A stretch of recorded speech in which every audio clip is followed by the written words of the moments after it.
کہ یہ جذباتی تقریر کا جو تمغہ مجھے اور اکبر کو لگتا ہے ہم سے نہیں شروع ہوا ہے، یہ اس زمانے سے ہمارے چاہنے والے جو ہم کو بہت زیادہ چاہتے ہیں ہمارے بیوی سے زیادہ، وہ ہم کو الزام لگاتی ہے جذباتی تقاریر کرتے ہیں۔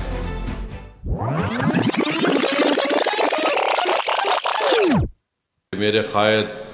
سالار ملت کے بارے میں لوگ بہت سی باتیں رکھتے ہیں، رائے رکھتے ہیں، مگر بحیثیت ایک بیٹے کے میں نے اپنے والد سے، اپنے سیاسی قائد سے بہت کچھ سیکھا ہے۔ آج جو کچھ میرے پاس قابلیت ہے یا نہیں ہے یا جو کچھ ہے، یہ سب اللہ کا کرم ہے، صدقہ نبی کریم صلی اللہ علیہ وسلم کا اور میرے ماں باپ کی دعائیں ہیں۔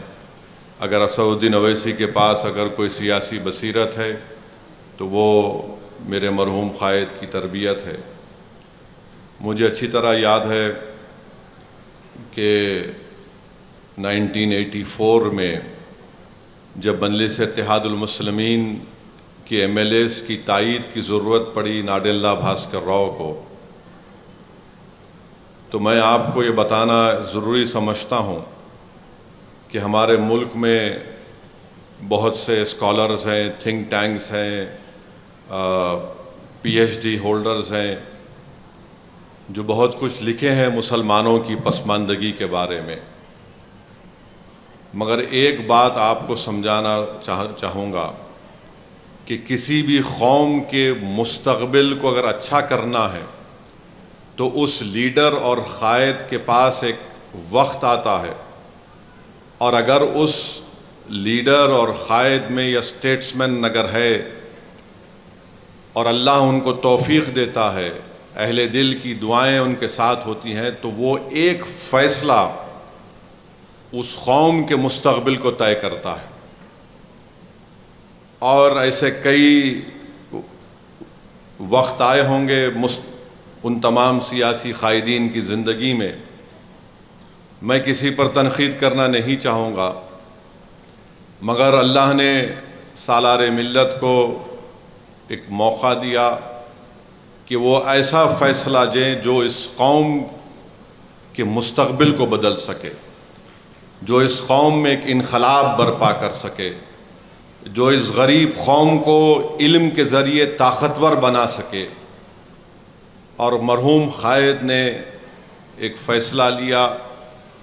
اور سالار نے کہا کہ ہم اپنے ایم ایل ایز کی تائید ناڈیلا بھاسکر راؤ سے کریں گے۔ مجھے اچھی طرح یاد ہے کہ اس وقت ایک بی بی سی کے ایک بہت بڑے مشہور رپورٹر ہوتے تھے، وہ ہمارے گھر پر آ کر انٹرویو لیے اور کہا کہ یہ بڑا ان ڈیموکریٹک طریقے سے آپ نے اپنے ایم ایل ایز کی تائید بھاسکر راؤ سے کی۔ تو سالار نے ایک ہی بات کہی، کیا یہ ڈیموکریسی ہے کہ آپ اس ملک کی سب سے بڑی اقلیت کو ہمیشہ ان کو کمزور کر کے رکھ دیں گے؟ کیا یہ ڈیموکریسی ہے کہ آپ اس ملک کی سب سے بڑی اقلیت کو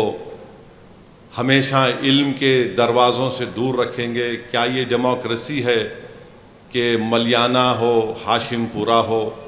کیا یہ ڈیموکریسی ہے؟ سالار نے کہا ڈیموکریسی نے مجھے موقع دیا، میں اس کو استعمال کر رہا ہوں۔ اور لوگوں نے حیرت کا اظہار کیا کہ اگر وہ چاہتے تھے اس وقت تو اپنے ذاتی مفاد کے لیے وہ بہت کچھ کر سکتے تھے۔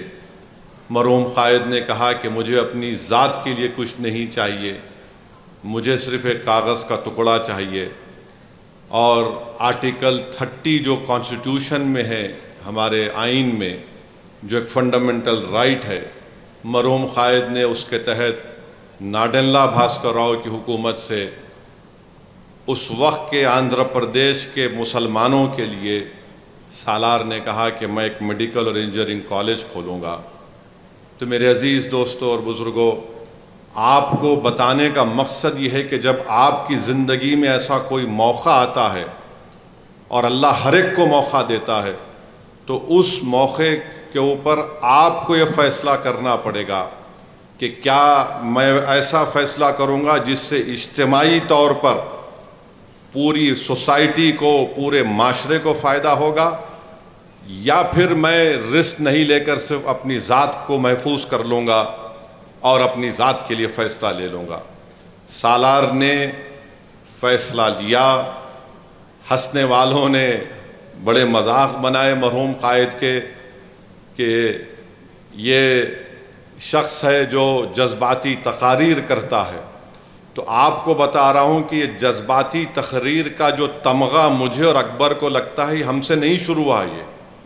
یہ اس زمانے سے